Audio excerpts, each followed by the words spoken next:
Então, mais uma vez, muito bem-vindos e bem-vindas a este sexto webinar do projeto Mercadoria Humana, que a Saúde em Português promove.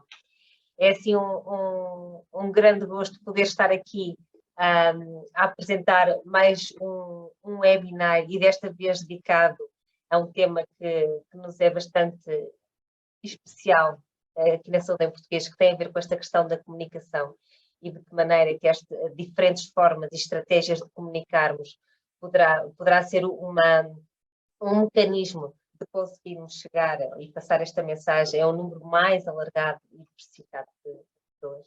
E é precisamente este tema que hoje aqui nos traz. Vejo pelas pessoas que foram entrando, que temos aqui participantes que já nos têm vindo a acompanhar nestes webinars, bem-vindos. Àqueles que hoje se juntam pela primeira vez.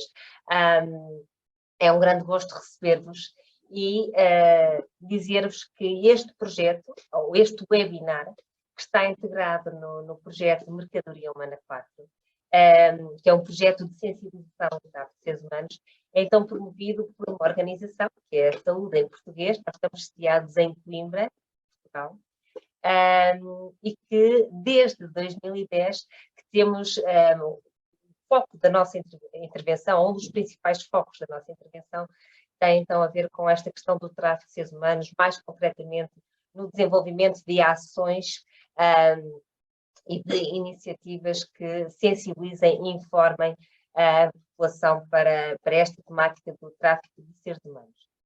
Este é um projeto que tem um financiamento do Programa Operacional Inclusão Social e Emprego do Portugal 2020, através da Comissão para a Cidadania e Igualdade de Género, e que decorre na região centro de Portugal.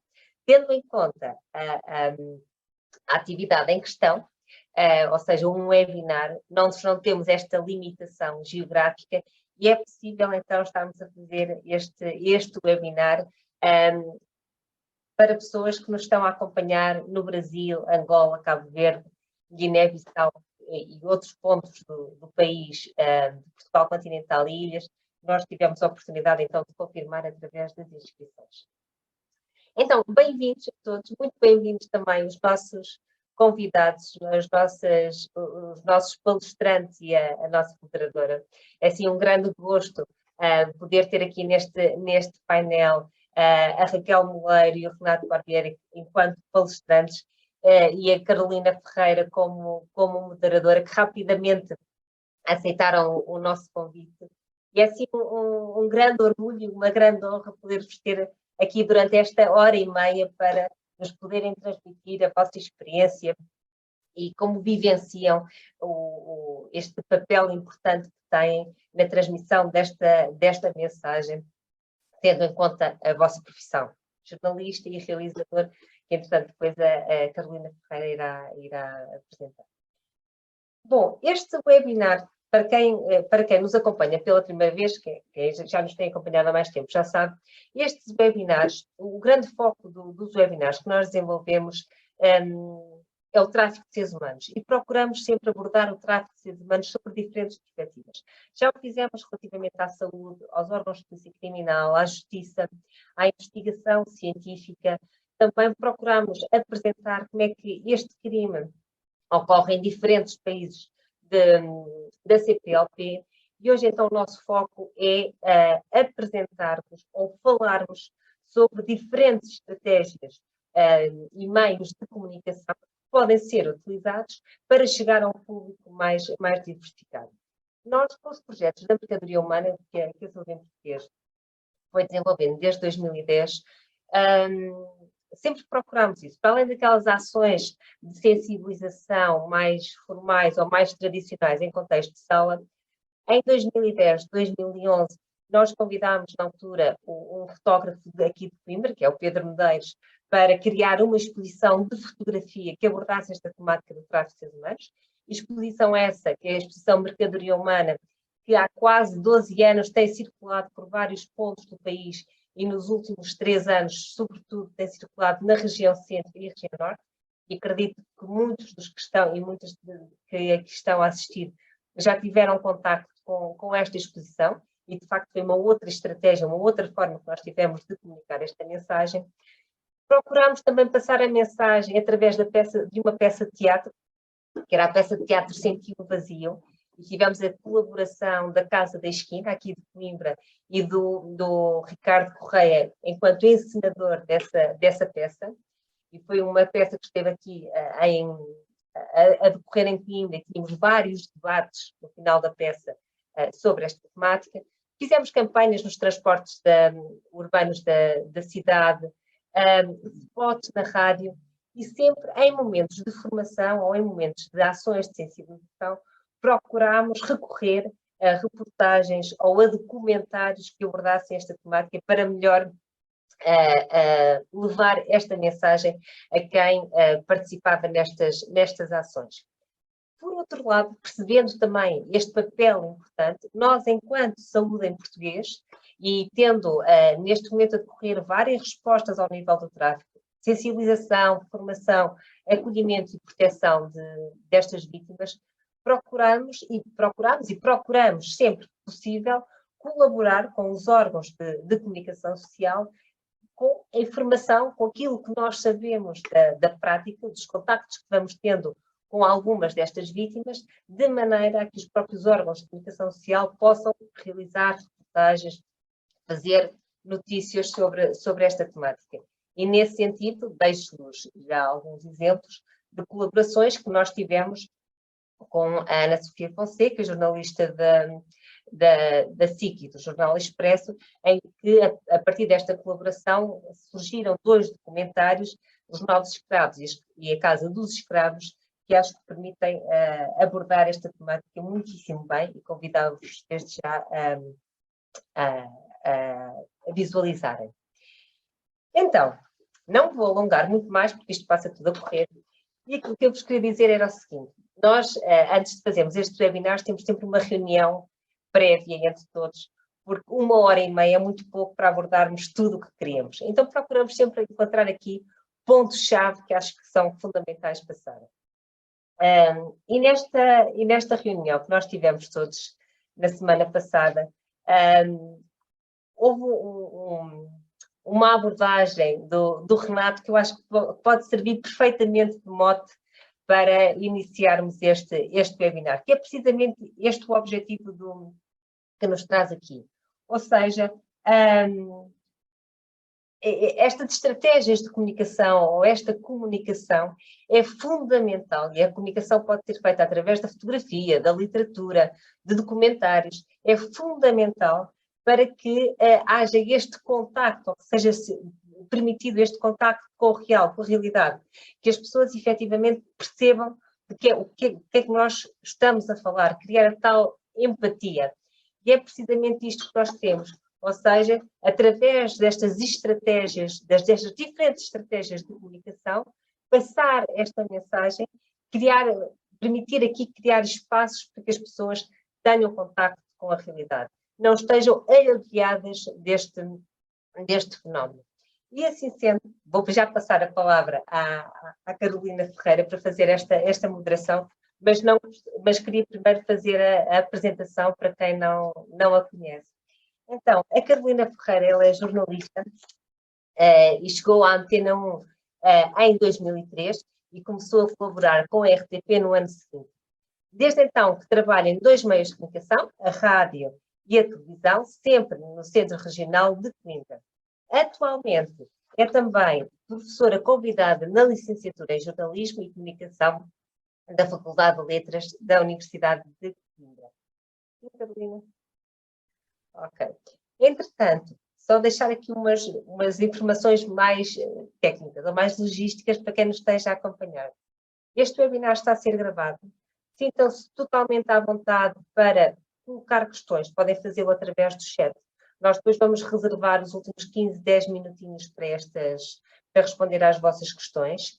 E vai passar um link que pedia que preenchessem, caso queiram ter acesso a este certificado. E era só isto que eu queria dizer. Entretanto, não me vou demorar muito mais. Carolina, passava então a palavra para darmos início a este webinar. E mais uma vez, muito obrigada a todos. Muito boa tarde. O tema deste webinar é, como a Ana muito bem explicou, comunicar o tráfico de seres humanos, e por isso os nossos oradores são duas pessoas ligadas à comunicação, um jornalista e um cineasta. Começo por apresentar a Raquel Moleiro. Raquel Moleiro, dizer bem o nome, é jornalista do Expresso de 1999, escreve fundamentalmente sobre direitos humanos, exclusão social e migrações. Vou acrescentar só mais duas linhas da sua mini-biografia. É autora do livro Os Jihadistas Portugueses e recebeu vários prémios, do qual destaco apenas um, o European Press Prize Inovação, com a reportagem multimédia Matar e Morrer por Allah. Fazendo pesquisa encontram outras referências. Passo a apresentar o Renato.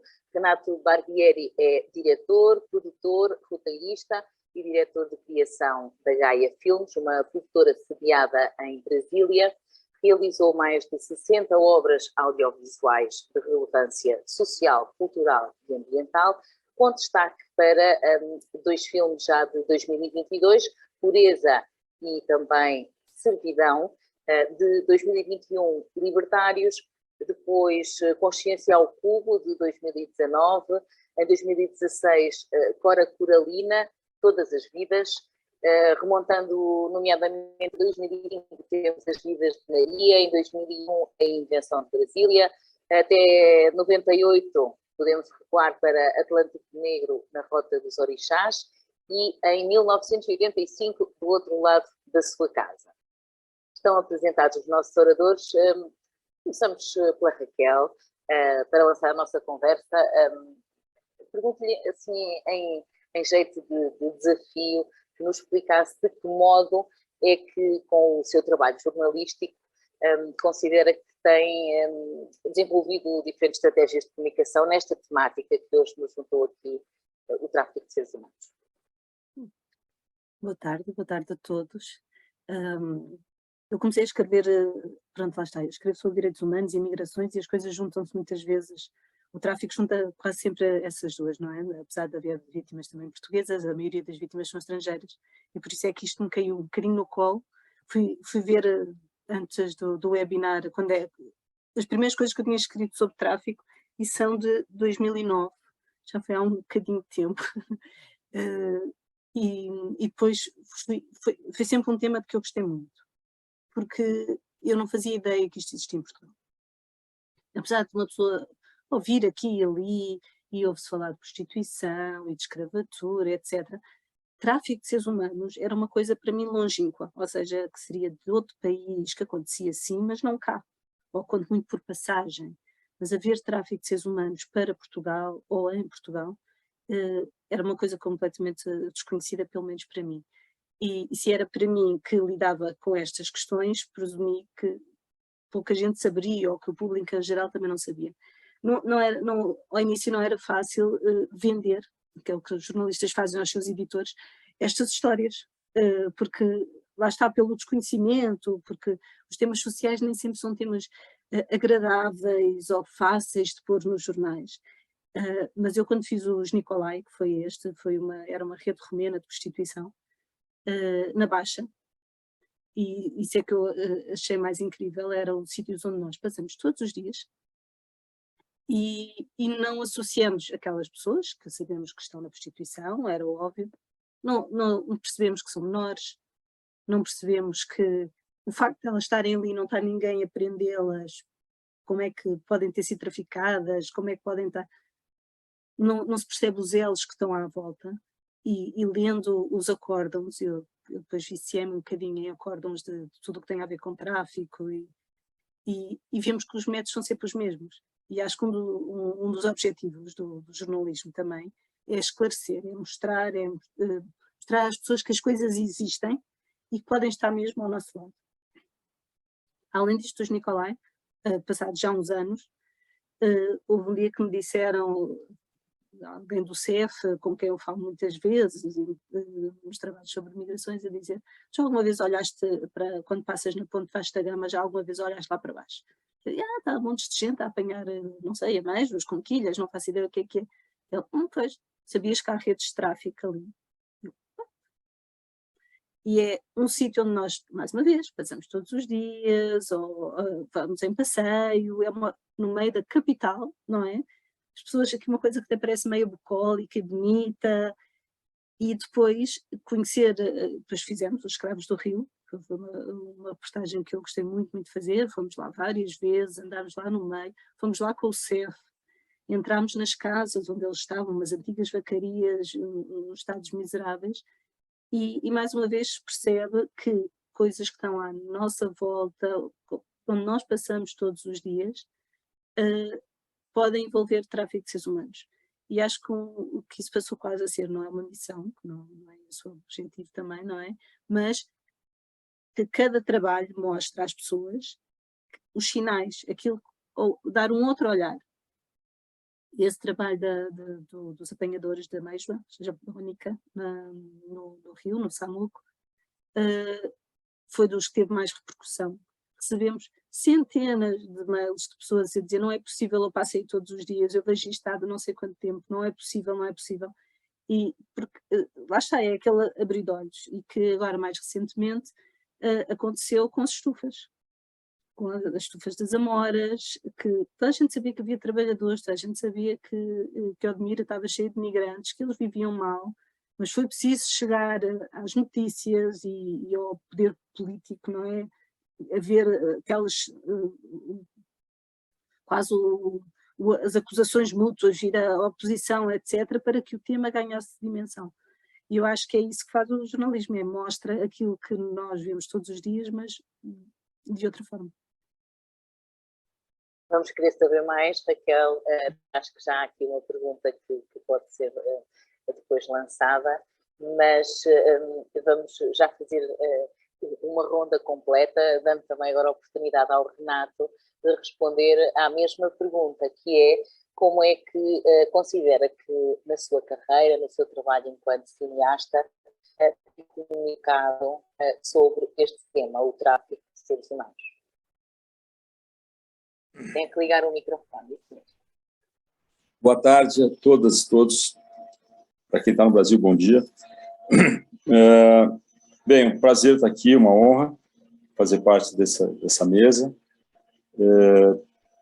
Bem, eu tenho 2 trabalhos recentes, né, que eu concluí, estou lançando agora esse ano, que um é o filme Pureza, que é um filme de ficção, inspirado numa história real da Dona Pureza, que ela é viva, uma maranhense, e que se tornou uma grande abolicionista, ganhou o prêmio Anti-Slavery Award da Anti-Slavery International, a mais antiga organização abolicionista em atividade no mundo, e é um trabalho que eu venho fazendo há muitos anos, né? E também, em paralelo, eu fiz um documentário, longa-metragem, Servidão, sobre a mentalidade escravagista na sociedade brasileira, né? Secular mentalidade escravagista. É engraçado, porque no Brasil a gente aprende na escola que aconteceu uma abolição em 13 de maio de 1888. O Brasil foi o último país das Américas a fazer abolição, e foi o país que mais recebeu africanos e africanas de toda a diáspora. Recebeu 45% aproximadamente de todos os africanos e africanas, foram arrancados, né, à força, né, sequestrados, né, para as Américas, ou seja, 14 vezes mais do que os Estados Unidos recebeu pessoas da diáspora, né. E aqui é tudo muito naturalizado, né, muito naturalizado, as relações de opressão, elas são muito naturalizadas, as pessoas, de um modo geral, porque tem uma formação educacional muito baixa, não têm consciência dos seus direitos, então, muitas vezes, no Brasil, as pessoas são escravizadas e não sabem que estão sendo escravizadas. Pensam a escravidão na forma clássica, né, do pelourinho, das correntes, né, dos objetos de tortura, e a sociedade brasileira, a maioria das pessoas, acredita que, de fato, a escravidão acabou em 3 de maio de 1888 e não sabem que a escravidão, em sua forma contemporânea, começou no dia seguinte, no dia 14 de maio de 1888. O Brasil nunca viveu um dia sequer, em 5 séculos, como uma nação livre. Nós estamos há 200 anos da independência, né, de Portugal, e a escravidão não acabou. Na maioria dos países hispânicos, da América Hispânica, a independência veio seguida da abolição. No Brasil, demorou 66 anos e foi naturalizado. Essas relações de trabalho foram de exploração, de profunda exploração, né? De sequestro dos corpos, exatamente, de sequestro dos documentos, né? E isso é absolutamente naturalizado. Em posse desse dado, eu vi que eu tinha que fazer um filme que impactasse, que colocasse as pessoas na cena do crime, porque é um crime, né, previsto no Código Penal, pela Constituição, é um crime, mas as pessoas não têm conhecimento disso. Então, a gente trouxe da invisibilidade para a visibilidade. Então, a gente jogou luz sobre esse tema. Acabou que é o primeiro filme sobre trabalho escravo contemporâneo rural, né? A gente não tem conhecimento de nenhum outro filme que trata exatamente desse tema. Existem 2 filmes no mundo que a gente conheça sobre o trabalho escravo contemporâneo urbano, que é uma outra categoria de trabalho escravo, e o trabalho escravo urbano está crescendo, né? No Brasil, ele já há alguns anos ele é equiparável ao rural. O rural sempre foi mais alto, né? Começou, né, com as plantations, enfim, com a mineração, enfim, e com a produção extensiva de gado. E aí a escravidão nas cidades ela vem ganhando muita força, com uma certa crise, talvez, né, do capitalismo, porque já que não pode se economizar em matéria-prima, economiza-se com a mão de obra, né? É uma estratégia de lucro, né? A escravidão é uma estratégia econômica de lucro, né? Absolutamente selvagem, mas é assim que funciona. E aí o filme Pureza, que é estrelado pela Dira Paz, que é uma grande atriz brasileira, ativista, e inclusive ativista não só dos direitos humanos, mas abolicionista, né? Ela se engajou, e toda a equipe nossa se engajou, o elenco, que é formado por atores e atrizes de várias regiões do Brasil, e com um enfoque muito grande na Amazônia, porque o filme Pureza se passa, né, em uma fazenda na Amazônia, uma fazenda de desmatamento. É importante dizer que o trabalho escravo no Brasil, na Amazônia, ele anda de mãos dadas com os crimes ambientais, de destruição da mata, da floresta. E aí, enfim, a gente tem feito esse lançamento do filme aqui no Brasil desde maio, né, desde abril desse ano, e tem sido assim muito impactante. O Renato disse-nos que ficou mesmo muito surpreendido até com o impacto que o filme tem tido. Estava à espera de uma reação forte, mas admitiu que fica surpreendido com o debate que se está a gerar à volta do filme. De fato, Carolina, o impacto que o filme está gerando é muito além, muito acima do que eu imaginava provocar. Eu tinha uma expectativa alta, mas, de fato, as pessoas ficam muito impactadas e muito desestabilizadas ao entrar em contato com essa realidade. Algumas pessoas até dizem que o filme parece um documentário, Pureza, embora seja um filme de ficção, mas ele tem tantos elementos de pesquisa e do real, inclusive trabalhadores que fazem o papel de trabalhadores rurais, são trabalhadores rurais reais, que foram escravizados, né, a maioria deles. Então, tem um elemento de realidade muito forte, e essas camadas da realidade que o filme traz, eles vão, não sei como, impactando as pessoas vão entrando na cena e se veem dentro do filme e ficam muito impactadas e desestabilizadas. Os mais jovens, principalmente, pessoas de 18, 20 anos, ficam muito impactadas, saem do cinema, assim, muitas vezes aos prantos, porque está entrando em contato com uma realidade que é presente, mas, no entanto, ela é invisível. É importante dizer que, nesse momento aqui que nós estamos falando, existem no Brasil, segundo estimativas de organizações abolicionistas, centenas de milhares de brasileiros e brasileiras escravizados nesse momento. Então, é realmente um absurdo, né? Esse tema não está no debate das eleições, é incrível, né? Não está. Pouco se fala, ou quase não se fala. Nesse momento, o Brasil está num grande debate, como todos sabem, né? De uma disputa entre a vida e a morte, né?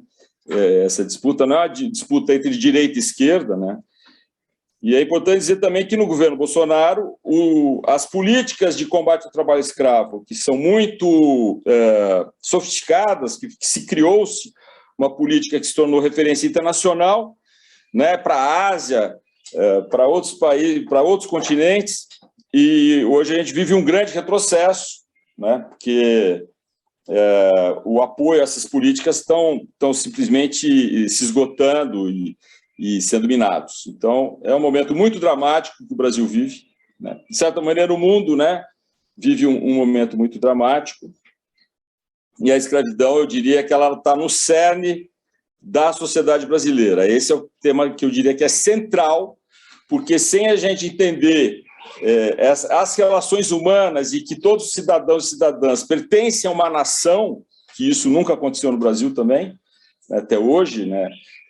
Existem bolhas de classe média alta que têm acesso aos serviços, à educação, à informação, ao emprego, ao trabalho, e uma grande parcela da população brasileira sempre foi abandonada, sempre, e continua. E tem cor, é de matriz afro, é de matriz indígena. Então tem um racismo, é uma escravidão, que eu acho que acaba que toda escravidão tem um componente racista muito forte, né?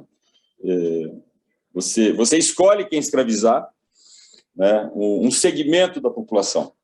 Então, acho que essas coisas têm que ser trazidas à tona. Acho que o trabalho da Raquel é importantíssimo, o trabalho de tantas pessoas que estão no ativismo, né? Para trazer consciência e realidade, né? Essa realidade, né? É fundamental, porque muitas vezes esse tema é um tema entre mil temas. Esse é o problema, eu acho. Também essa pulverização das relevâncias. Então, o que é relevante tem o mesmo peso que a nova namorada do Neymar, por exemplo. Então, é um tema que ele fica frívolo, ele cai dentro de uma frivolidade. Então, isso é muito sério. Eu acho que as mídias têm uma grande responsabilidade nisso, porque, afinal, nós somos o que comemos, e isso mentalmente também, né? Nós somos o que nos alimentamos enquanto informação, enquanto cultura, e eu acho que os veículos de comunicação têm um papel muito importante nessa conscientização humanista, em última instância, ou em defesa da vida, né? Aproveito esta deixa para voltar a passar a bola para a Raquel e, através aqui da ajuda de um participante que está neste webinar também a partir do Brasil, é o Ricardo Barros, e que sugere que possamos introduzir neste debate a questão de como é que estão a observar o fluxo migratório de desportistas estrangeiros, principalmente os brasileiros, que vão procurar oportunidades em Portugal, neste caso, procurar do lado do Atlântico, até porque considera Ricardo Barros, este participante do webinar, que o país acaba por ser a principal porta de entrada para o mercado europeu, e diz que o caso mais conhecido do lado lá, no Brasil, é do Clube Nazarenos, em Leiria, que envolverá o auxílio ilegal à imigração de falsos empresários, levando 20 brasileiros para Portugal. Isto é, então, o que nos sugere este participante, e passava a bola à Raquel, até porque já aqui referiu há pouco que dentro desta temática de tráfico de seres humanos tem-se falado muito na exploração laboral, mas há também esta outra vertente associada ao futebol. Já tratou disso também, Raquel? Também. Também. Nós já tivemos vários casos, continuamos a ter. Nenhum assim de grande dimensão. Pronto, a gente pode dizer que é a dimensão de Portugal. Mas é engraçado porque isto do futebol é como todos os outros casos de tráfico, são alimentados de sonhos. A gente costuma dizer que os traficantes alimentam-se de sonhos. Todas as pessoas que têm um sonho não se importam de acreditar naquilo que lhes dizem. E acreditam muito mais facilmente. E mesmo que tenham que pagar para isso. E os miúdos que vêm para cá, que não é só do Brasil, são quase todos muito, muito novos, são do Brasil, dos países africanos principalmente, têm sempre alguém que lhes diz que eu tenho um primo, eu tenho não sei quem, que conseguiu, que agora está no Benfica, no Sporting, espero que no Sporting, no Benfica, no Porto, nos grandes clubes da Primeira Liga, e eu arranjo-te, primeiro começas num clube pequenininho, mas depois saltas, vais fazer os testes, etc, e saltas e vais jogar na Europa, num clube europeu. E quando chegam cá, muitas vezes não vão sequer para clube nenhum, apesar de por vezes irem para esses clubes mais pequenininhos, onde estão à experiência durante uns tempos, onde muitas vezes dormem no próprio clube ou em pensões lá à volta, mas depois são simplesmente abandonados por quem? Pelos agentes. Não estou a dizer que em alguns casos os próprios clubes que os contratam ou que os recebem à experiência não lhes dá também jeito e não possam também estar envolvidos nestes esquemas, mas muitas das vezes são os agentes que os abandonam, que lhes prometem, eles pagam-lhes a viagem, pagam-lhes, isto é para o visto, isto é para isto, isto é para aquilo, ficam lá e simplesmente são abandonados. E depois os clubes também não têm, são clubes pequenos, que também não têm fundos para os manter, que os vão mantendo lá ou tentam assegurar. Eu não sei se foi em Braga, eu penso que há uma série de anos, acho que foi em Braga, que foram uma quantidade de miúdos, foram completamente abandonados. Eles depois não tinham como pagar a pensão, foram para a rua. E depois um deles acabou por ser preso, porque foi apanhado a assaltar, não sei se era para comer, etc. Mas nós seguimos o percurso de alguns deles e é a miséria total, porque depois também não sabem pedir ajuda, sabem que estão ilegais e mesmo assim continuam a acreditar. Então eles continuam a acreditar que é possível, mesmo estando cá, mesmo sabendo que foram enganados, que podem vir a jogar porque eles são bons, porque gostam de futebol, e o CEF tem sempre inquéritos e investigações abertas nisto. Sempre, e é pelo país todo, e de vez em quando até há operações maiores, a vários clubes, para se perceber, porque muitas vezes é só porque os contratos não estão bem feitos, ou porque há ali um facilitismo na forma como ele veio, se tem visto, se não tem, mas os esquemas de virem vários miúdos que são completamente abandonados e que lhes vendem o sonho de vir jogar para Portugal é muito, muito, muito. E esses miúdos depois acabam, às vezes conseguem arranjar trabalho nas obras e por aí vão-se legalizando e grande parte deles conseguem ficar cá ou voltar a casa com a ajuda das ONGs.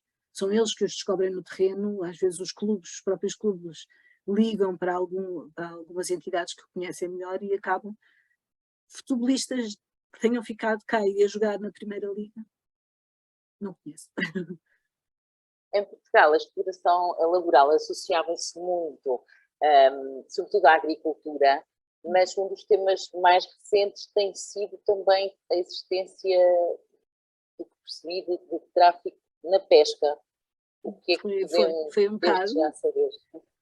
Foi um caso muito recente, que a Ana conhece bem, a saúde em português.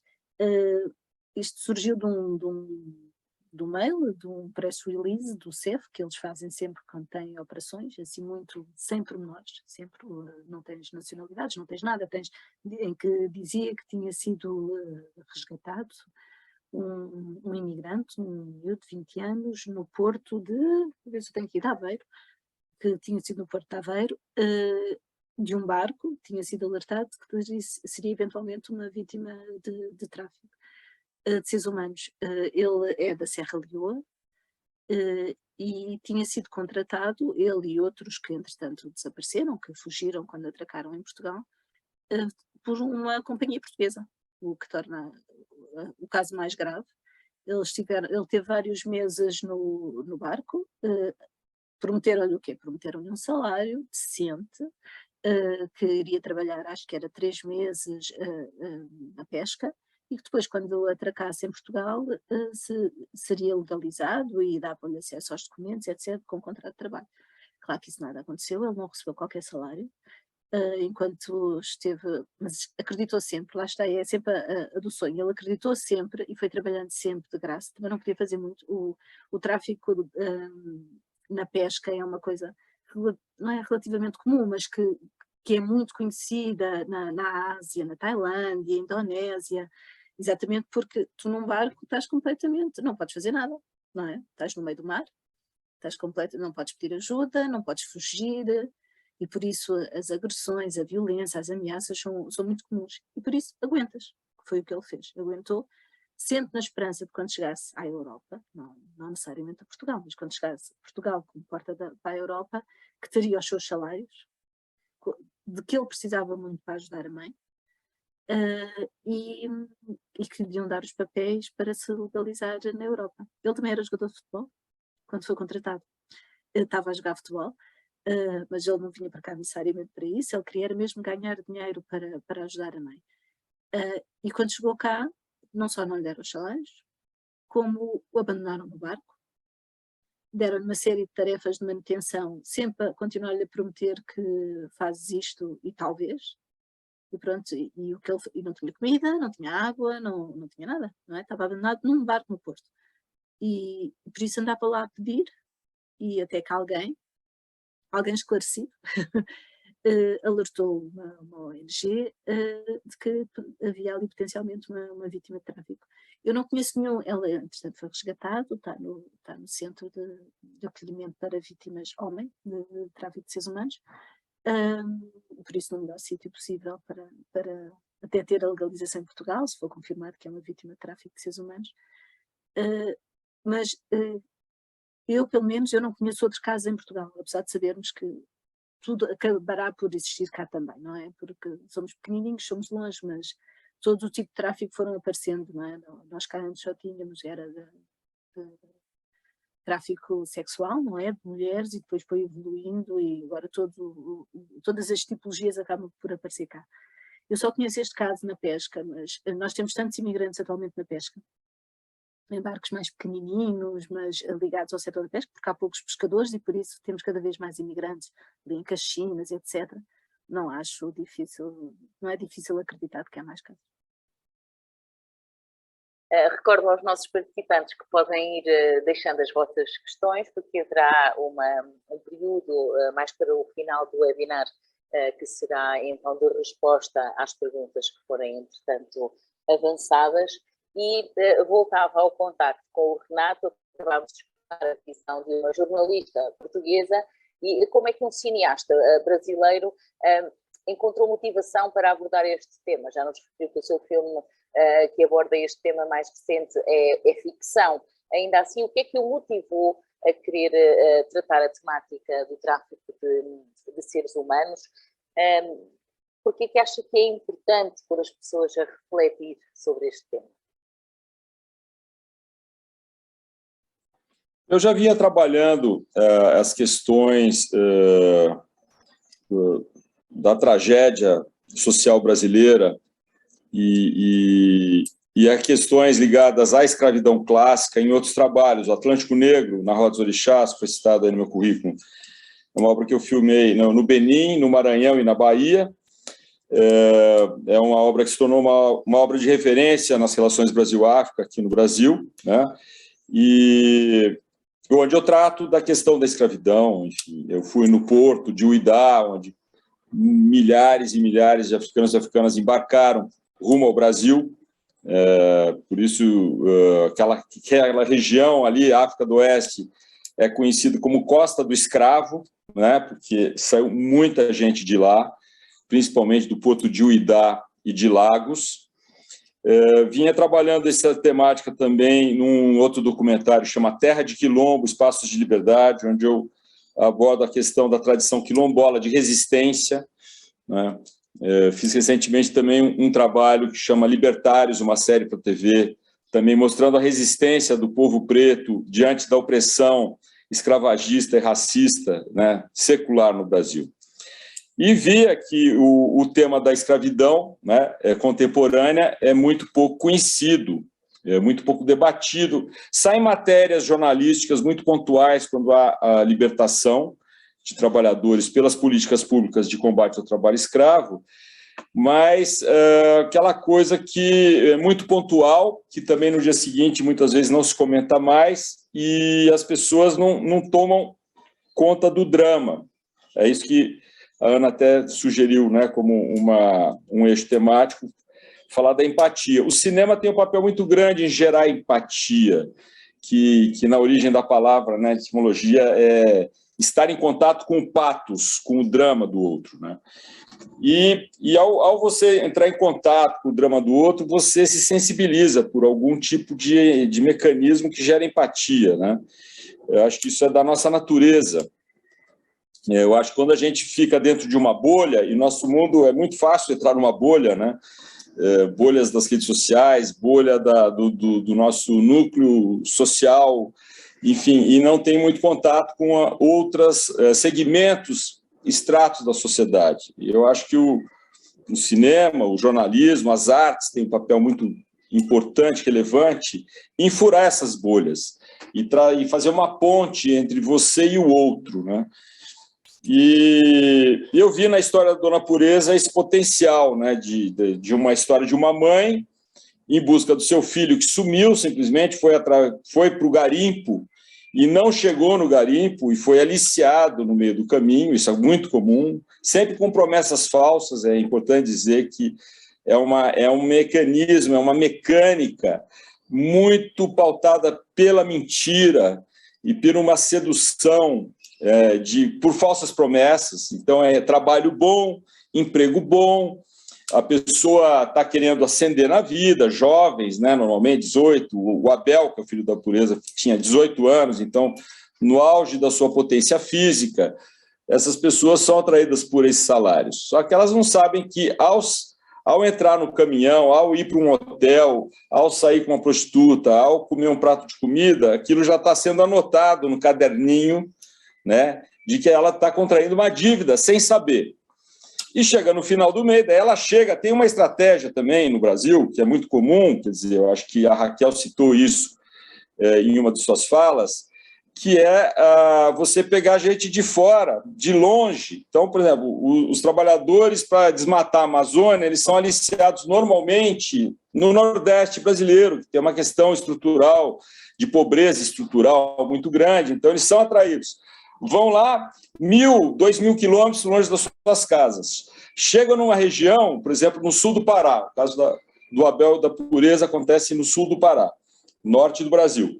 Chegam lá, viajam à noite. Então, eles não sabem o caminho. Aí chegam numa fazenda cheia de floresta, para ser desmatada. Eles não têm nem como fugir. Chega no fim do mês, o que acontece? Eles estão devendo. O caminhão, a prostituta, o hotel, o prato de comida, a bota, a foice, o arroz e o feijão que ele compra no armazém a um preço muito maior do que na cidade. Então, há uma exploração também por essa questão. O endividamento é uma estratégia, mas isso desde sempre. Desde o dia 14 de maio isso acontece. De 88 isso acontece no Brasil. E chega no fim do mês, a pessoa está endividada. Então, ela não recebe o salário. E aí chama tipificado de escravidão por dívida. Não recebe o salário, então ela tem que trabalhar mais para poder pagar a dívida, e é uma dívida que ela nunca vence. Então, chega no fim do segundo mês, ela está endividada ainda, ela vai trabalhar mais, e tem uma coisa muito importante, moral, porque esses trabalhadores, quando eles saem de casa, eles saem para trazer dinheiro de volta, para oferecer uma vida melhor para a mãe, para os irmãos. Então, o sonho deles é voltar com o dinheiro que sobra, né, para poder fazer investimentos, melhorias de vida, melhorar a casa, comprar um caderno, comprar um livro e comida, principalmente. E aí eles têm vergonha de voltar para casa sem dinheiro. Então, chama-se peão de trecho, quer dizer, ele sai de uma fazenda, por exemplo, aí quando termina o desmatamento que o empresário, que o fazendeiro queriam, o que ele fala? Pode ir embora, você não precisa pagar mais minha dívida, mas o cara sai sem um tostão no bolso, e ele sai. Aí ele fala, eu não posso voltar para casa sem dinheiro. Então ele entra, ele é facilmente aliciado ou para garimpo, ou para desmatamento de fazenda, ou para as carvoeiras. São as situações, vamos dizer, mais frequentes no norte do Brasil. Essas três, desmatamento, garimpo e carvoarias, para a produção de carvão. E aí ele sai de um e entre outra, então eles são escravizados em sequência, né? Bom, diante de tanta violência que eles são, porque aí tem um sistema também de humilhação, de deixar a pessoa com menos valia, achando que ela não vale nada, e aí ela vai se vendo feia, porque ela está maltrapilha, dorme ao relento, come mal, ela começa a se sentir feia. E também tem uma questão moral de origem religiosa, católica, né? Da culpa. Se eu estou devendo, eu tenho que pagar, porque se eu não pagar, eu estou em falta, e eu preciso honrar meu compromisso, então tem uma questão da culpa. Bom, muitos deles eu comparo com os veteranos de guerra dos Estados Unidos que foram para o Vietnã e quando voltaram com a cabeça em frangalhos, quer dizer, fragmentada por violência, por exploração, e por crueldades, né? Os relatos de crueldade que eu vi nessa pesquisa, teve uma pesquisa, enfim, bibliográfica e uma pesquisa de tradição oral, de muita conversa com essas pessoas que foram vítimas do trabalho escravo, abolicionistas que têm um contato direto com essa tragédia, e tudo isso a gente vai vendo que muitos não têm estrutura psíquica para se sustentar depois de passar por tanto drama. Então, tem uma questão, depois de voltar, a questão do alcoolismo, de virar um homeless, enfim, vivendo nas ruas das cidades, enfim, um drama social da maior gravidade, né? E que remonta à escravidão clássica também, porque é importante dizer que a escravidão clássica, já quando trouxeram da África, esses africanos e africanas, já separaram as famílias, homem, pai, filho, filha, já separaram para não ter esse vínculo de articulação social, não é? Então, teve essa fragmentação. Então, cada vez que você vê numa cidade brasileira, né, nas cidades brasileiras, um afro-brasileiro que mora na rua, que está comendo lixo, é uma cena muito comum, infelizmente, muito triste, muito degradante, mas muito frequente, né, na paisagem urbana brasileira. Você pode ter certeza de que ele é uma vítima de uma escravidão secular. Quer dizer, que desde que ele saiu da África, seu antepassado, seu ancestral, que foi fragmentado veio até hoje, né? Porque não existem políticas públicas, né, vamos dizer, de acolhimento e de acolhimento de cidadãos e cidadãs como um todo. Quer dizer, o Brasil é um país que ele abandona metade da sua população, simplesmente abandona. Fala-se que não tem a presença do Estado, por exemplo. Tem ausência do Estado. Não, mas o Estado está presente nos grandes empreendimentos. Construção de hidrelétricas, construção de estradas, né? O Estado está presente, mas socialmente o Estado, normalmente, né, com raras exceções, e detalhe, essas exceções foram seguidas de golpe. Essas exceções no Brasil foram seguidas de golpe. Então, é uma história que se repete. Nós somos uma história de continuidade. Nós não temos nenhuma ruptura. A independência foi a independência com relação a Portugal, mas não em relação à mentalidade escravagista e às oligarquias. Então, a independência não foi uma ruptura, foi uma continuidade, né? Simplesmente tirou-se o sócio português do negócio, né? Simplesmente isso. E depois, a República foi uma retaliação à abolição, porque ela aconteceu um ano e meio depois da abolição, a nossa República. Os escravagistas, a oligarquia escravagista era monarquista, com a abolição feita pela, né, Dom Pedro II, enfim, era o imperador.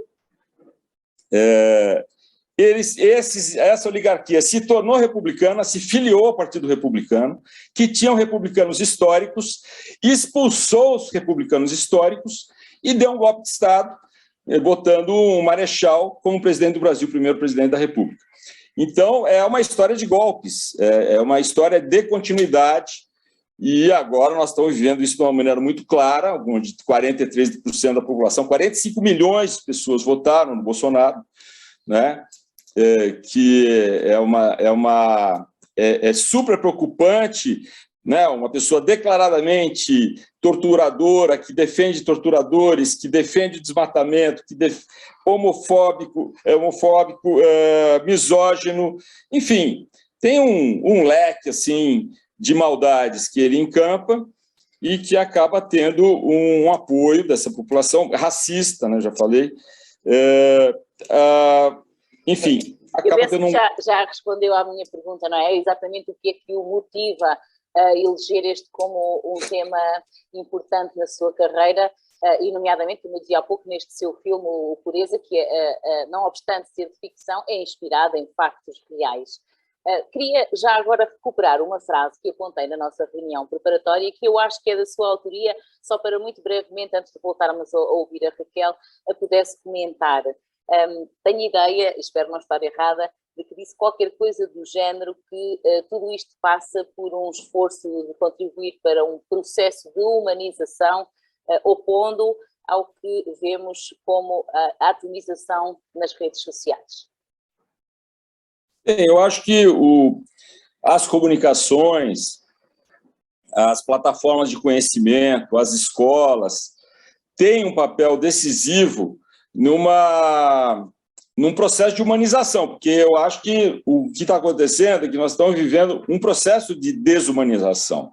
Quando você fica longe do real, quando você se aliena, né, do mundo, né, e se fecha numa bolha de iguais, eu acho que você está caminhando para um processo de desumanização. Acho que tem a questão do sequestro dos corpos também, que a criação das escolas, de certa maneira, foi um sequestro dos corpos. Quando você brinca, quando criança, entra na escola, você fica sentado, quieto, olhando para a lousa, para o professor. Ali é só a cabeça, seu corpo já está morto nessa parada.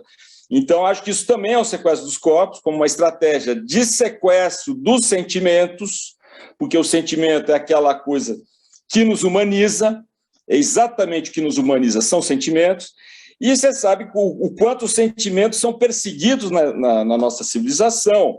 Homem que é homem não chora, os homens sofrem muito porque tem uma dificuldade imensa de expressar seus sentimentos. Isso acontece com a minha geração, com as gerações mais novas, onde a gente é ensinado a não expressar os sentimentos, e isso tudo vai nos desumanizando, né? E eu acho que o contato com o real é de fato o que vai nos salvar. Sabe aquela frase, a verdade vos salvará? É o real nos salvará, porque quando a gente entra em contato com o real, os nossos sentimentos, eles afloram, né? O que nos aliena dos nossos sentimentos é exatamente não estar em contato com o real. E eu acho que os meios de comunicação, né, as artes, a educação, as corporações têm um papel decisivo num processo de humanização, de reumanização. Nossos ancestrais eram humanos e nós vivemos um processo civilizatório que é desumanizante, né? E eu acho que agora a gente tem que recuperar, e nós chegamos nesse lugar, que é o lugar onde o mundo está derretendo, né? Onde o colapso global está caminhando a passos largos. A destruição da Amazônia tem uma grande contribuição para o aquecimento global, isso está acontecendo hoje, né? Nós vivemos os 2 meses mais decisivos da humanidade, eu diria, agora, porque está definindo o que vai acontecer com a Amazônia, por exemplo. Mas a Amazônia é do interesse do mundo, porque ela tem um papel no equilíbrio, isso está mais do que provado pela ciência. Bom, então nós estamos diante em 4 bilhões de evolução. Eu acho que nunca a vida, né, da qual nós fazemos parte, porque até essa loucura a gente chegou, homem-natureza, quer dizer, como se a natureza fosse algo lá, e nós fôssemos uma produção espontânea de algo que propriamente não é a vida, né? A vida está lá fora, enfim, o Deus está lá fora, a gente foi... Enfim, tem uma formação nossa que eu acho extremamente questionável e que deve ser questionada. O Renato falou aqui da importância de procurar a verdade. Aproveitava para perguntar à jornalista do Expresso, Raquel Moleiro, quando procura essa verdade sobre este tipo de histórias, que dificuldades é que encontra ao lidar nomeadamente com as instituições, com as entidades que dão apoio e acolhimento às vítimas de tráfico e, ao mesmo tempo, até porque já aqui temos alguns participantes a perguntar o que é que devem fazer se se depararem com uma situação dessas, enfim, o que deverá fazer um jornalista, qual será o seu papel no âmbito do tratamento destas histórias, também passa pelo jornalista denunciar. Não é fácil. Não é fácil porque estamos a falar de vítimas e acho que cabe ao jornalista também entender isso. Nós não temos simplesmente porque a história é ótima e gostávamos imenso de contá-la e é uma boa notícia, boa, má notícia, mas e forçar ao máximo, porque nós temos aqui vítimas e são vítimas especialmente vulneráveis, estamos a falar de vítimas de tráfico. E por mais que uma pessoa goste de contar essa história, pelo menos eu gosto de contar histórias e gosto de apresentar personagens e centrar em pessoas reais, para as pessoas perceberem. Eu acho que as pessoas só percebem vendo uma história que as guie, de uma pessoa que existiu mesmo e que sabem o que aconteceu. Nós insistimos, por exemplo, o rapaz do barco, não é? Do Porto. Está, eu recebi o press release do CEF, em que dizia pouco mais do que a idade, por acaso dizia qual era o sítio onde ele tinha sido encontrado, mas não sabia nada, não se sabe a instituição, não se sabe o nome, como é óbvio, a nacionalidade também não estava lá, mas isso faz parte, o CEF não divulga nacionalidades, e por isso eu tentei, por portas travessas, não é? Tentar saber a história dele. E eu, pelo menos, e é isso que a nossa carteira nos diz, devemos respeitar o outro lado. E por isso eu sei que se estamos a tratar de uma vítima, não lhe vou dar o nome real. E por isso quando eu faço o pedido digo sempre, com respeito pela identidade e imagem. Ou seja, eu não vou dar a cara daquela pessoa, eu não vou dar a identidade, eu quero contar-lhe a história. Quero saber o que é que aconteceu e como é que ele está agora. E só isso.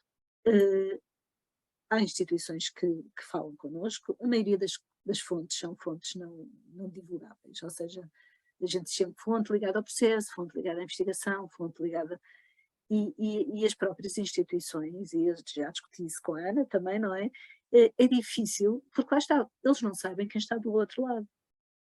Como em todas as profissões há bons e maus jornalistas, e nós sabemos que nem todos respeitam o código deontológico, as regras, e às vezes com as redes sociais e agora tudo com alertas e etc, não sei, às vezes não se percebe o impacto que uma notícia pode ter e que pode revitimizar aquela pessoa. E por isso nós nos parece, perante ali a sociedade, a secção a que eu pertenço, nós temos regras muito claras. Mesmo quando às vezes as pessoas dizem, não faz mal, pode dar o meu nome, pode filmar, pode fotografar, mas diz, deixa estar, não é preciso, não é necessário. Damos aqui outro nome e conta-me a sua história na mesma, mas não é necessário. Isso é uma coisa que nós fazemos. Quando pedimos às instituições acesso a estas vítimas, acesso às suas histórias, a contarem-nos, porque muitas das vezes a gente conta as histórias por intermédio de outras. Pelo inspetor que esteve no local, pela instituição que está a cuidar delas, pelo processo, pelos acórdãos, pelo aquilo que foi dito em tribunal, mas não falamos diretamente, não temos acesso à vítima. Quando temos, muito raramente, eu percebo que é um voto de confiança da instituição, mas que o fazem a medo, como é óbvio. Porque eles estão a defender aquela pessoa que não pode voltar a sofrer o que já sofreu, não pode ser encontrada. Quando estamos a falar, sei lá, dos Nicolai, aquelas vítimas sofreram, eram miúdas, algumas delas eram menores, houve mortes, era uma máfia perigosíssima, que depois foram condenados a penas também pesadas, de 15 a 6 anos, 20 anos, e aquelas vítimas não estavam fragilizadas, estavam num estado que era impossível nós chegarmos até elas, e temos que compreender isso também. Sendo certo que, mais uma vez digo, temos acesso às histórias reais e temos acesso às vítimas e às pessoas que querem falar connosco, conseguimos transmitir a história de outra forma e ela tem sempre mais impacto. Nós, quando fizemos os Escravos do Rio, tivemos com eles. Mesmo assim, porque não sabíamos quem estava lá dentro, porque não sabíamos quais deles eram realmente vítimas e quais é que podiam ser os angariadores, e isso podiam estar todos misturados, nunca fizemos perguntas que os podiam pôr em causa. O que é que nós fazemos? Nós falamos com quem os conhece, quem conhece o processo, etc., para também não estar a perguntar às vítimas coisas que os podem fragilizar e que então já vamos com uma bagagem. Na verdade, a gente já sabe grande parte da história que eles nos vão contar, mas queremos quase só a parte mais emocional. Queremos que eles nos contem alguns pormenores, porque só assim, mais uma vez, é que as pessoas percebem que aquilo é real, que acontece, que não é uma invenção, não é uma personagem de telenovela, não é? É real, é mesmo, acontece mesmo. Mas sim, eu compreendo. Há uns anos era impossível nós fazermos quer. Eu acho que nós nem podíamos, não valia a pena, porque não tínhamos acesso. E agora já está diferente. Eu acho que as instituições, também já há formação para jornalistas, já nos dizem, porque nós também precisamos saber, devemos dar nomes, isso é óbvio que não, mas pronto. O que é que podemos dizer, o que é que não podemos dizer, como é que devemos abordar aquela vítima, como é que devemos falar. É bom dar esta notícia, mesmo falar com os OPCs, com os órgãos de polícia criminal. O CEF está com uma investigação, sei lá, qualquer. Eu ligo-lhes, eles percebem que eu vou fazer uma peça sobre isso. E se eles me dizem, espera, não faças agora, por favor não digas a localização, porque nós estamos a preparar não sei o quê, cabe-nos a nós também esperar. Porque a ideia é que nós temos que dar a notícia, temos que contar a história, não temos que prejudicar o trabalho de ninguém. E eu acho que isso às vezes tem que ser, nestas coisas que metem, nestes temas que metem direitos humanos, acho que temos que pesar muito bem aquilo que é notícia, aquilo que é o nosso trabalho e o que é o trabalho dos outros. Porque se eu der uma notícia a dizer que há uma rede, etc., e que está a ser investigada pelo CEP, mas que ainda está sob vigilância, eles mudam de lugar, eles desaparecem, eles amanhã já não estão lá. E aquelas vítimas não voltam a ser encontradas. Por isso não são salvas. E a culpa é minha. E por isso tem que se pensar muito bem. Mas posso dizer que, assim, nos últimos tempos temos tido mais facilidade e mais abertura por parte das instituições, tanto públicas como ONGs, em ter acesso, pelo menos explicam-nos ou respondem-nos. e lá às vezes nos dizem, espera um bocadinho, talvez, vamos vendo. Manda-me coisas que fizeste, deixa-me conhecer. E depois aí começa a haver algum tipo de confiança. É curioso perceber que os nossos participantes estão, alguns até a fazer uma espécie de debate paralelo na secção das perguntas e respostas, e eu a dada altura até sinto que estou a ficar um bocadinho perdida nas questões, mas então para não perder esse fio à meada, uma pergunta já que foi até exposta já há algum tempo e que tinha a ver ainda com os casos associados ao futebol. Se do que tens conhecimento, Raquel, é apenas relacionado com adultos ou se envolveria também menores? Era assim a pergunta. Menores. Sim, muitas vezes menores. Havia muitas também vezes menores, ou com 19, 20, mas muitas vezes menores, sim. São votos de confiança que são dados aos pais também. Os pais também têm os miúdos como é o sonho para os dois. Não é? Um miúdo que vinga, um filho que vinga no futebol na Europa, não é? É um Neymar, é também um garante para aquela família. E em alguns países é isso mesmo que eles representam. Muitos dos miúdos que migram, mesmo nos barcos no Mediterrâneo, etc., que vêm sozinhos, eles são o garante daquela família. Os indostânicos que vêm para cá, eles vêm, são as famílias que pagam. Mais recentemente os timorenses, estamos com uma vaga de timorenses atualmente em Portugal, não estamos a falar de tráfico agora, mas estamos com uma vaga de timorenses. Os timorenses pagam muito dinheiro para vir para cá, é muito longe, a viagem é paga, é cara, vêm por agências também, e são as famílias, não só a família, que a própria família não tem dinheiro, é a família alargada que se junta, porque aquele miúdo vai ser quase uma salvaguarda, vai ser ele que vai mandar dinheiro para casa. E tirar a família toda da pobreza. Eles investem todas as esperanças naquela pessoa. E em relação ao futebol é a mesma coisa, não é só o sonho do miúdo.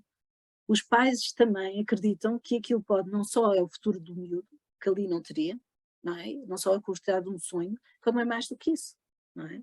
Os exemplos que nós temos dos futebolistas estrangeiros que vingam na Europa, não é? São pessoas que ganham muito dinheiro, não é? São os salários milionários, e que depois, obviamente, que toda a família ganha com isso. e não se pode condenar, não é? Eu acredito que é um voto de fé, aqueles pais acreditam também, ou querem acreditar que aquela história é verdadeira e que o filho deles vai vingar. Mas sim, há nós. Renato, qual é a sua visão, se é que alguma vez refletiu sobre este assunto, o sonho do futebol acabar por às vezes levar alguns jovens a embarcarem neste tipo de aventuras, nem sempre com um final feliz?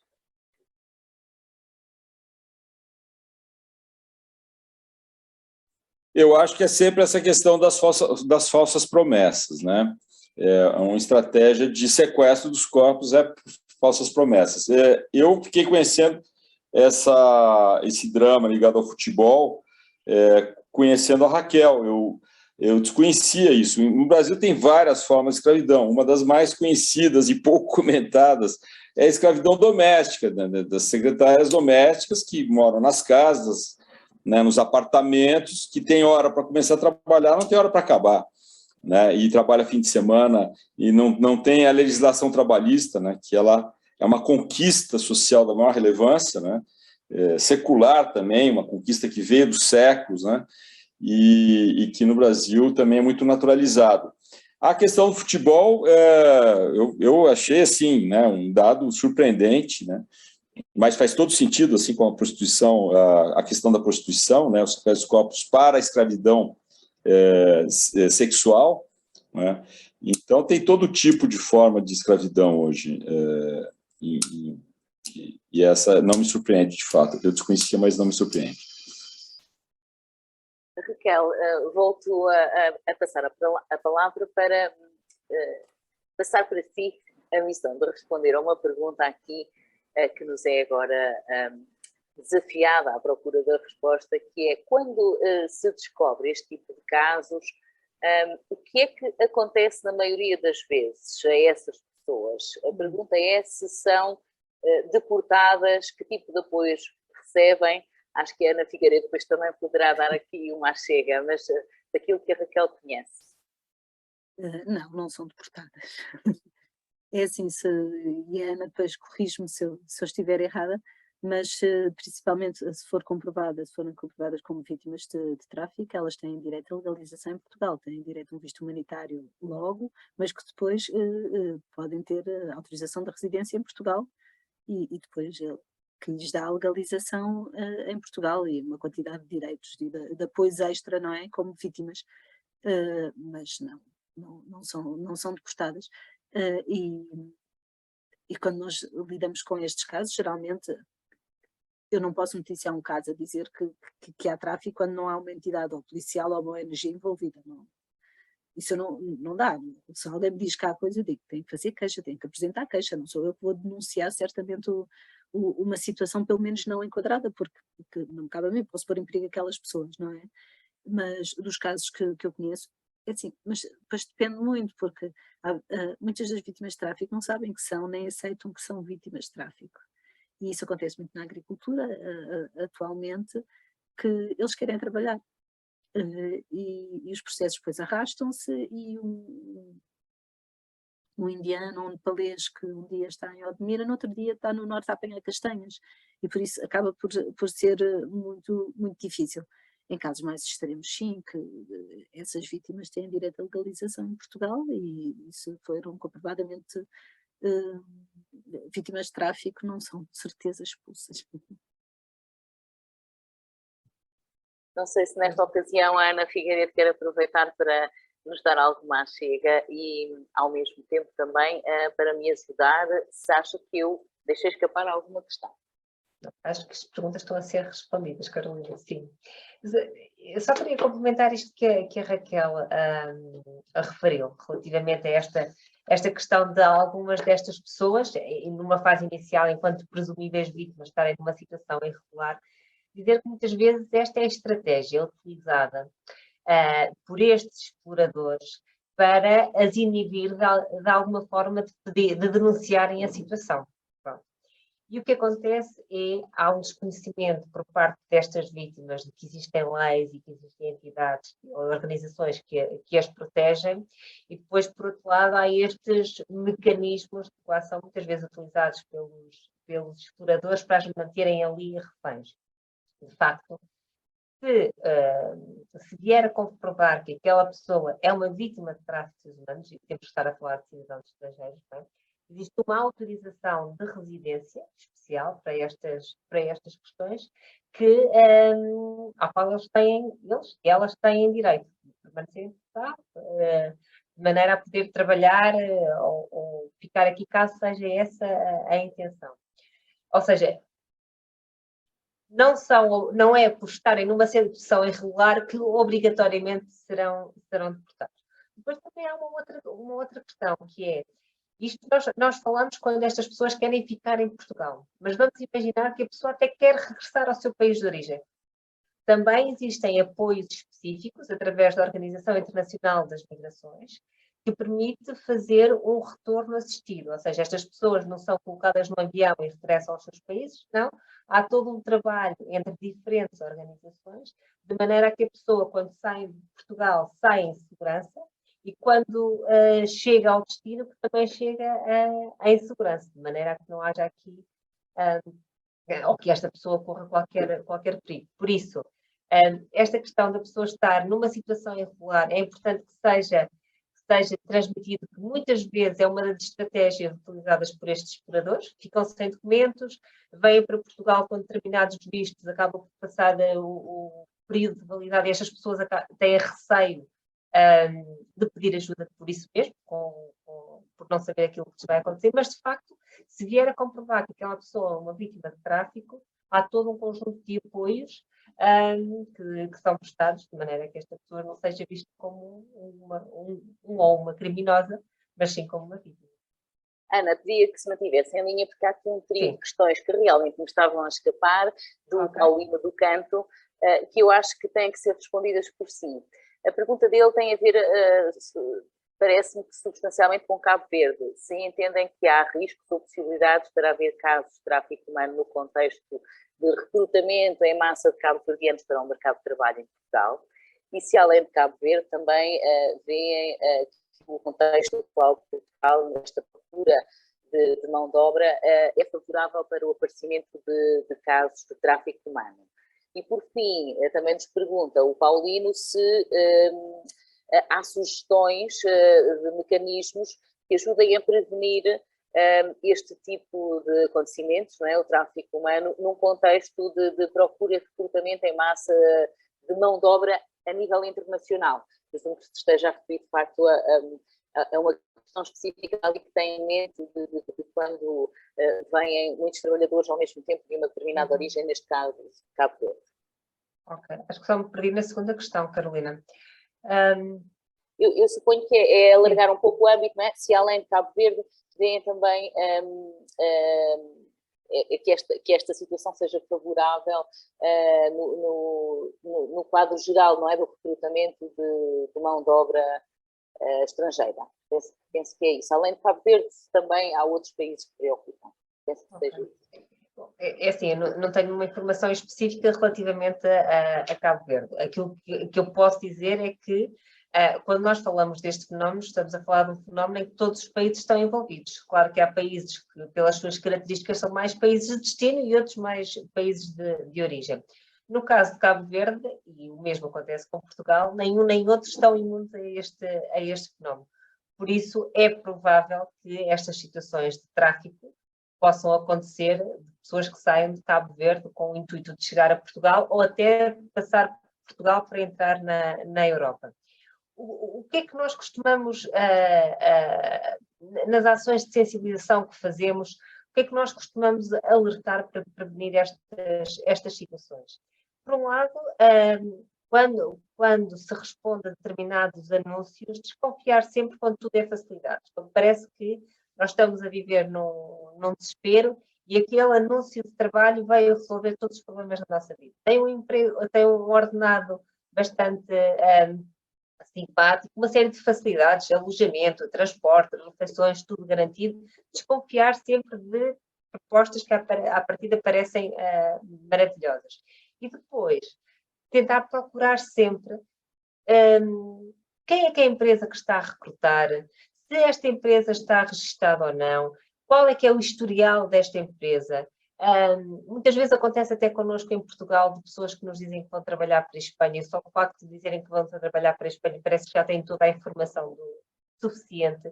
Mas não, saber para onde se vai, para que empresa se vai, durante quanto tempo, quais é que são as condições, e tentar perceber se existe ali algum feedback ou algumas informações relativamente àquele local, se por acaso seja feito assim, com o mínimo de segurança. Quanto a este recrutamento em massa, pronto, acaba também por se fazer nessas situações. Muito rapidamente, porque o tempo também passa muito depressa, e antes de ouvirmos pela última vez os nossos oradores, o Renato e a Raquel, lançar ainda uma pergunta que Manuel Gonçalves nos deixou, dizendo que ao ficarem com o passaporte português, estas vítimas de tráfico, ficando também com a possibilidade de seguirem para outros países da Europa, se isso acaba por não ser também, por sua vez, alimentar o tráfico. Queres que eu responda? Elas não ficam com passaporte português, ficam com autorização de residência em Portugal. Têm um livre de trânsito, mas a partir, não voltam a ser traficadas. Aliás, acredito que uma vítima de tráfico tenha bastante mais cuidado agora, ou não necessariamente, se calhar, mas pelo menos conhece todos, lá está, os alertas, se calhar tem muito mais cuidado das próximas vezes, e a possibilidade de voltar a acontecer, claro que existe, mas não alimenta, dar-lhe a legalização, não alimenta uma rede de tráfico, não alimenta o tráfico de todo. Aliás, dá-lhe finalmente o direito a uma existência legal, não é? Num país onde pode trabalhar, ou na União Europeia, não é? Onde pode finalmente, por ela, fazer a sua vida, trabalhar, ter uma casa, tudo, não é? Ter a vida sem estar controlada por ninguém. Isso é dar direitos, não é alimentar o tráfico, bem pelo contrário. Isso é a minha opinião, pelo menos. Como o nosso tempo está a acabar, faço agora a última pergunta, antes de terminarmos com o Renato, que é se vai continuar a trabalhar estes temas.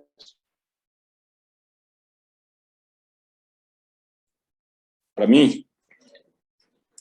Sim. A gente está lançando o Pureza, né? Fizemos várias projeções sociais, inclusive para populações vulneráveis, né? Que são aquelas que têm mais chance de cair nas falsas promessas. A gente também tem feito para muitas lideranças. O Pureza tem um arco institucional notável de 95 organizações nacionais e internacionais que apoiam o filme e estão em contato com a gente, isso é muito importante. Nós vamos fazer o lançamento do longa documentário Servidão, e lógico que muitas histórias estão chegando a mim, né? Histórias de trabalho doméstico, denúncias de grandes empresas que têm praticado trabalho escravo historicamente no Brasil, multinacionais. Então, é um tema que é esse contato que eu estou com essa rede abolicionista, né, está trazendo muitas ideias potentes, né? Então, sim, é um tema que eu pretendo fazer outros filmes, né, mas estou mais focado agora em lançar esses, né, porque o lançamento dá muito trabalho também, é uma equipe grande, envolve uma equipe grande, e é bastante trabalhoso, e a gente acha muito importante fazer o filme chegar nas pessoas, né? A gente faz o filme para que ele seja visto, né? E então é um tema que eu considero central, né? Como a Gaia Filmes é uma produtora aqui 100% dedicada a filmes de relevância social e ambiental, então eu diria que esse é um tema central da civilização aqui no Brasil, né? Como também há indícios de que a escravidão está aumentando, não é? No mundo. Existem marcadores, né? Então, acho que também os países têm que fazer uma cooperação de fiscalização, de cooperação, de combate a esse tráfico, inclusive internacional, só envolvendo os diversos países, né? Então, acho que é uma ação... Tem na agenda lançar o filme em Portugal? Olha, nós estamos nesse momento em contratação de uma distribuição, porque inicialmente a distribuidora ela está cuidando só de América Latina, Brasil e América Latina, e o território mundo, vamos dizer, a Europa, a Ásia, a África e a Central e do Norte, e a América do Norte, aliás, excluindo o México, nós estamos negociando com uma distribuidora, né, para fazer a distribuição internacional. Nós queremos muito, né, que o filme seja distribuído em Portugal. Ele passou em alguns festivais, inclusive no Festim, ganhou prêmios importantes, né, no Festim. A Dira Paz ganhou melhor atriz, o filme ganhou melhor filme, enfim. Foram sessões que depois também viajaram pelo Festim, que é um festival que acontece em Portugal. Também foi para Angola e alguns outros países, né, de língua portuguesa. Então, nós estamos fazendo essa movimentação, que é um filme que está emocionando, enfim, é um filme que recebeu 28 prêmios em 19 países, então ele está se comunicando muito bem com outras culturas de outros povos, né, e eu acho que é um tema que merecem muitos filmes, que outros cineastas, homens e mulheres, negros, brancos, amarelos, enfim, possam tratar desse tema, que eu acho que é um tema que marca a era moderna. Eu acho importante frisar que a primeira atividade capitalista do mundo foi o tráfico negreiro. Então, o capitalismo como, né, uma produção em escala mundial, né, uma produção industrial para escala mundial, a primeira atividade foi o tráfico negreiro. Obrigada, Renato. Falta também ainda perguntar à Raquel se também tem nos seus planos de reportagens futuras continuar a trabalhar esta temática, precisamente neste combate contra a apatia. Claro que sim. Claro que sim. Não tenho assim nenhum tema agora em concreto, não é? As coisas também vão surgindo e descobrindo, mas a verdade é que vão ficando sempre umas... Quero muito continuar a ver se há tráfico nas pescas, se há mais casos ou não, se há mais investigações. Está quase a sair o relatório também do Observatório, que nos vai dar também dados e perceber um bocadinho a dimensão do fenómeno em Portugal, e quando sai o relatório há sempre uma quantidade de pistas, ainda que não tenha os casos concretos, porque que nunca tem, não é? Não tem vítimas, não tem nomes, obviamente, mas acaba por nos dar sempre ali umas dicas de por onde é que se deve ir. E sim, claro que sim. Eu costumo dizer que eu, em cada trabalho, principalmente naqueles que me marcam mais, ficam sempre qualquer coisinha. Eu sempre que recebo mais um alerta que foram apanhadas não sei quantas toneladas da ameijoa japonesa no Tejo e não sei o que, começa a dizer, caramba, ainda lá estão, será que estão lá os mesmos? Será que já estão outros? Será que são as mesmas redes? Será que são outras? Por isso, há uma quantidade de coisas que se vão perpetuando e novas, com as migrações, às vezes só muda a nacionalidade, porque sempre que há um negócio lucrativo, não é? O caso de tráfico, o tráfico aparece quase sempre. Quando existem vítimas vulneráveis, muitos sonhos, pessoas a querer ganhar dinheiro, que não refilam, que não se queixam, como os indostânicos em geral, acontece sempre qualquer coisa. Por isso há sempre ali uma pistinha ou outra. E sim, claro, irei atrás, chatear-me em mundo, para conseguir contar as histórias. Obrigada também, Raquel. Ficamos então com a expectativa de conhecer os vossos futuros trabalhos, tanto da Raquel, jornalista, como do Renato, cineasta, sobre esta temática, e da minha parte agradeço também a possibilidade de estar aqui convosco e deixo-vos despedidas com a Ana Figueiredo. Então, muito obrigada por esta hora e meia. Foi assim, foram assim, temas e discussões que nós tivemos aqui que eu acho que são muitíssimo importantes. E depois é engraçado perceber que como é que nós, falando sobre esta temática, acabámos quase por lançar o tema do próximo webinar. Acabámos por falar aqui muito de futebol. Parece que há esta consciência de que quando nós falamos de tráfico de seres humanos, já não falamos só de exploração laboral na agricultura, na construção civil, já não falamos só de exploração sexual, mas falamos de outras realidades. Pode ser apenas um caso que nós conhecemos, mas se calhar esse caso pode ser a ponta do iceberg para nós percebermos que de facto é contexto em que estas situações podem acontecer. É o caso de futebol. Em Portugal não existe um número significativo de casos de miúdos, de jovens que são sinalizados enquanto vítimas de tráfico de seres humanos. Mas o que é certo é que este fenómeno acontece no futebol e não nos podemos distrair com isso. E a pesca é precisamente a mesma coisa. Também acredito que seja uma das áreas que até ao momento, se calhar, estava ali um bocadinho encoberta, quase despercebida, mas que se nós começarmos a tentar perceber o que é que acontece, vamos perceber que, neste caso, o caso que a Raquel falou era de um jovem, não português, mas vamos perceber que se calhar houve outros que por acaso desapareceram e que não foram sinalizados, que se não fosse este jovem nós nem conhecíamos esta situação. Por isso, mesmo que seja uma situação, uma única notícia, eu acho que é extremamente necessário para nós abordarmos estas temáticas, para percebermos que o tráfico de seres humanos se vai adaptando àquilo e era aquilo que o Renato dizia, às vezes falamos de tráfico de seres humanos e pensamos e fala-se na escravatura moderna. E quando se fala em escravatura moderna, nós lembramos da escravatura de antigamente. E com esta ideia do que era a escravatura antigamente, não nos permite ver o que efetivamente é o tráfico de seres humanos na atualidade. E são estes momentos importantes. Por isso, o que eu gostava também neste momento, de partilhar convosco, é que a próxima semana será a semana do 18 de outubro, que é o Dia Europeu de Combate ao Tráfico de Seres Humanos.